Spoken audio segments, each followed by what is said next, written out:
नमस्कार दोस्तों, आपका स्वागत है द ट्रेंडिंग टॉक में। आप जुड़ रहे हैं संजय पटेल के साथ। आज बात करेंगे हम ऐसे कानून की कि सरकार को अचानक क्यों लाना पड़ा, क्या है इसकी इनसाइड स्टोरी, हम पूरा बताएंगे, लेकिन वीडियो को अंत तक देखना मित्रों।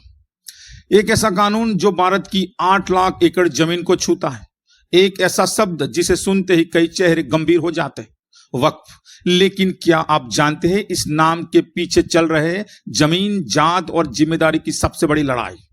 आज संसद में जो वक्फ संशोधन विधेयक 2025 पास हुआ है वो केवल एक कानूनी कागज नहीं है, बल्कि भारत के धार्मिक, सामाजिक और राजनीतिक ढांचे को हिलाने वाला मोड़ है।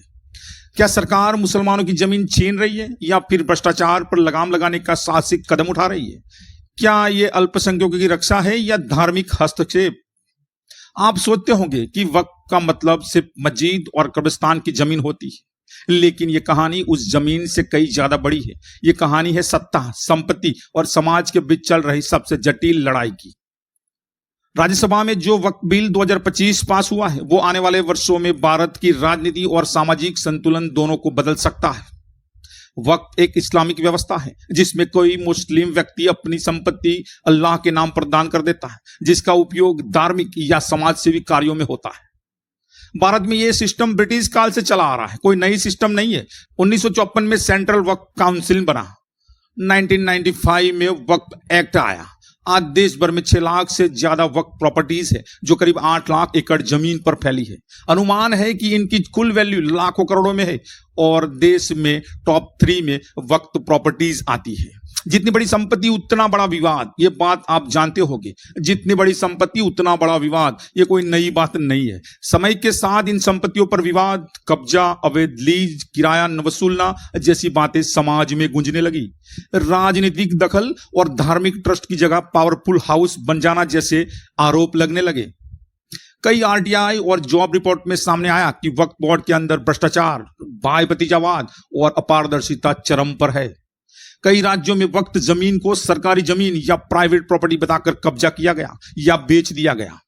आप सोच रहे होंगे कि आखिर ऐसा क्या हुआ कि सरकार को अचानक वक्फ कानून के संशोधन करना पड़ा।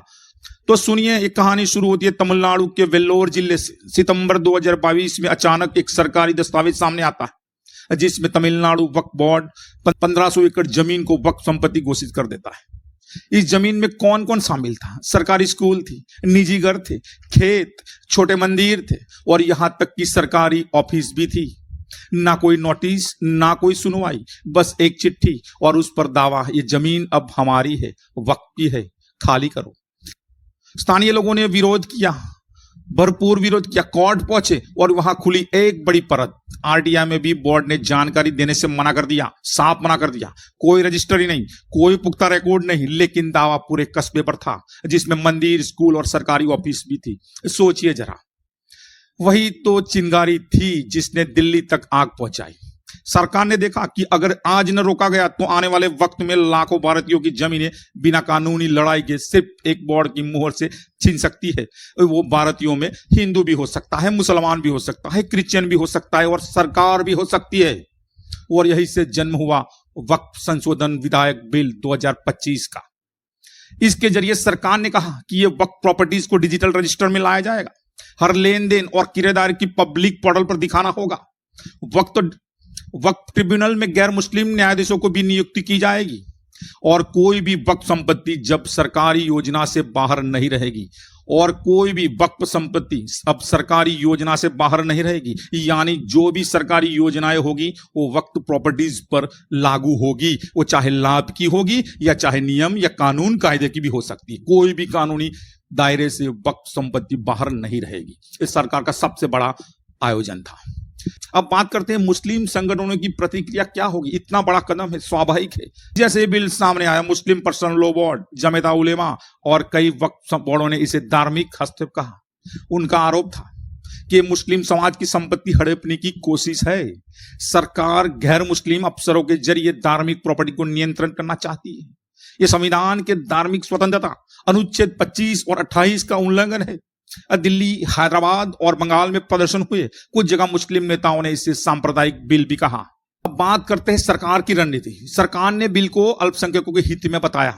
संसद में भी कहा गया कि हम वक्फ प्रॉपर्टी को बचा रहे, हड़प नहीं रहे। हमारी मंशा वक्फ प्रॉपर्टी को बचाने की है, हड़पने की नहीं है। साथ ही सरकार ने कुछ तथ्य भी सामने रखे। 60% वक्फ संपत्तियों पर कब्जा है, 70% बोर्ड फैसले अपारदर्शी है, यानी कोई ट्रांसपेरेंसी नहीं है, और 85% संपत्तियों से कोई सामाजिक लाभ नहीं हो रहा है, यानी मुस्लिम समाज की दान में दी गई प्रॉपर्टी से कोई भी लाभ नहीं हो रहा है मुस्लिम समाज को या धर्म को। ऐसा सरकार का तर्क था।